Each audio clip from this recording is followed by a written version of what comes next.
Entrou? Foi? Nós estamos aqui nos bastidores da TV Rede Petrópolis, no estúdio da TV Rede Petrópolis, na pós-produção do programa Ciência e Movimento, conversando com o Gastão Reis. Esse tema aqui é muito legal, né, Gastão? Acho que a gente... Bom, eu diria que para mim é uma cachaça, mas enfim, é uma boa cachaça, aquela de qualidade que você bebe sem ter travo, né? Travo da República, né? Uma coisa que a gente começou a falar no programa, que foi essa perda de memória da monarquia, da história monárquica no país.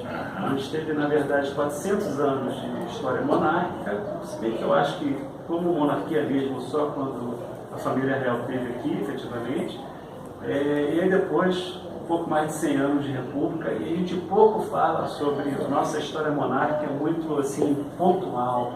Eu vou até primeiro tocar num ponto que eu acho importante, que é o seguinte: esse foi uma coisa proposital que chegou com a República. A comparação era tão desfavorável, então a gente apaga aquela parte do quadro, né, verde da esperança de Bragança e põe uma falsa imagem do que foi.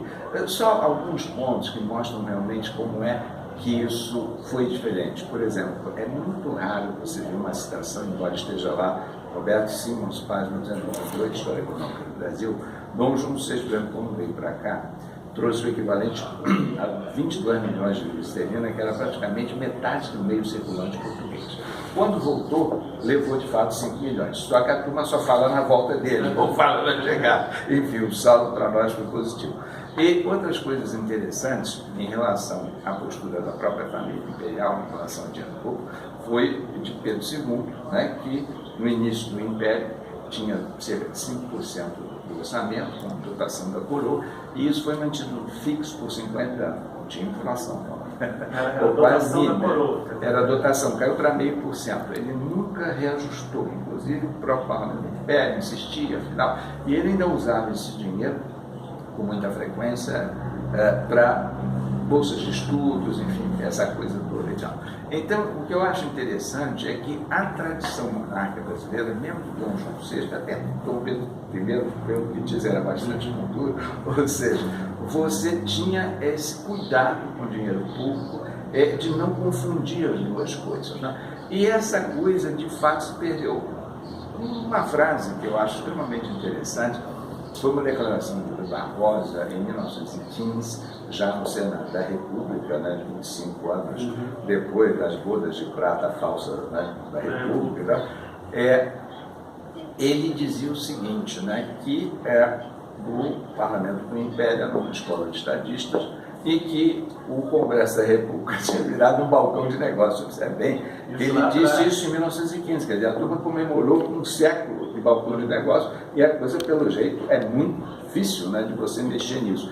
E eu diria que isso, basicamente, tem a ver com o fato. Primeiro, você tinha o voto distrital, né? Por incrível que pareça, me lembro uma cena até do conselheiro Lafayette Rodrigues Pereira, né, que ele escrevendo, né, para os seus eleitores, né, dando, claro, isso também é reduzido e tal, mas eu digo, o problema é que as coisas não nascem prontas, é sempre um grupo pequeno, como diz a Margaret Mead, né, e depois a coisa se espraia.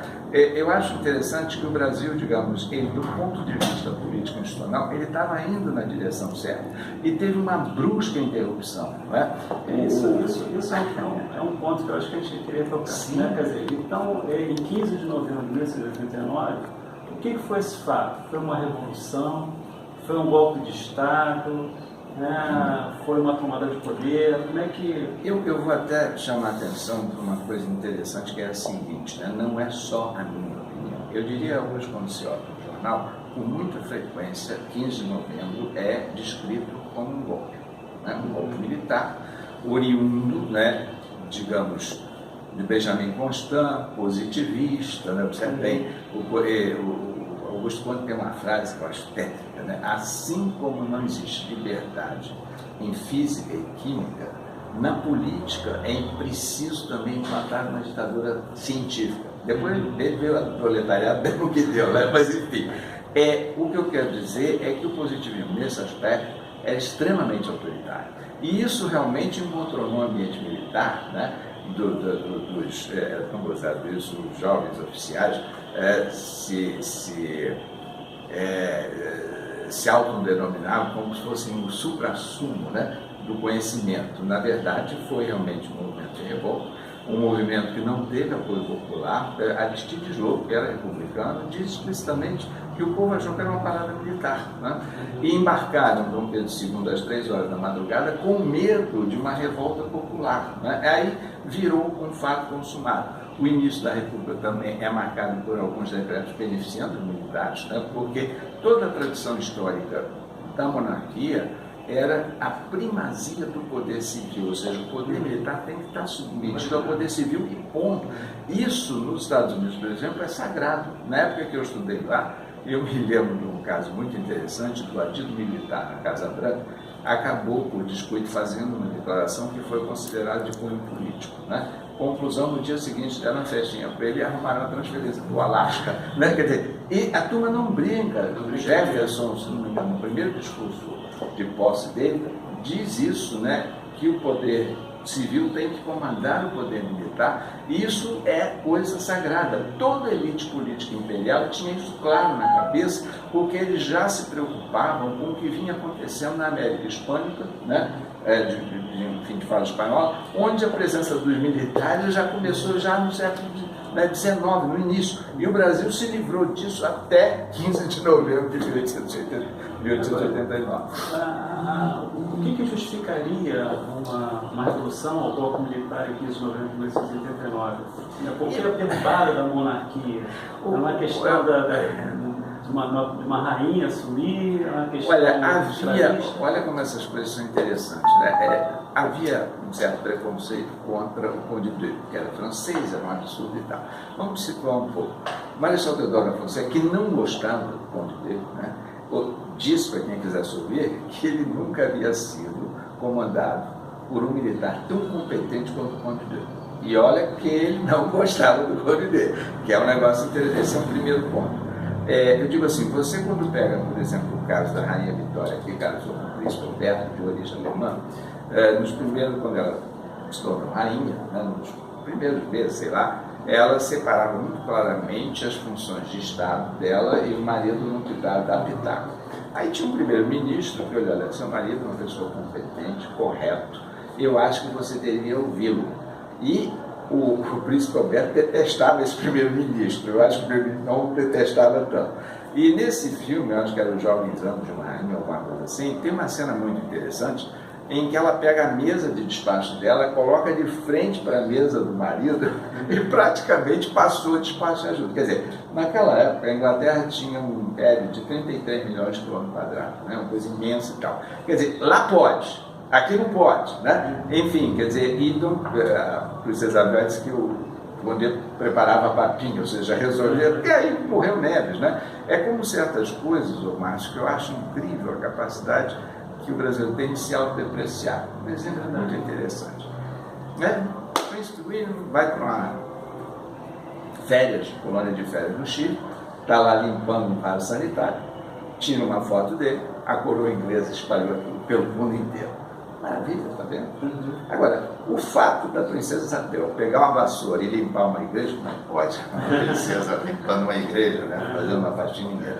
Lá pode, aqui não pode. Outra coisa que eu acho muito interessante e vale a pena citar é a figura de Dom João VI, né? Por exemplo, fujão, medroso, comilão, essa coisa toda. Então, você vê o caso, por exemplo, do Sukhov, que foi o general russo, já idoso, que enfrentou Napoleão. Vamos, né? Afastar, e a turma mais nova, vamos enfrentar. Não, deixa vir. Quando ele chegou em Moscou, próximo de Moscou, o Sukhov deu lá, taquem fogo na cidade, sem dúvida, mas pode e tal. E assim fizeram. Conclusão, quando Napoleão chega em Moscou, ele não tinha mais vida, não tinha mais nada. Né? Ele teve que bater em retirada. Olha só. Aí o Sukhov pegou forças mal alimentadas, exaustas, e foi decepando. Napoleão invadiu a Rússia com 500 mil homens, né? Voltou de lá com o rabo entre as pernas com 80 mil, ele perdeu 420 mil homens.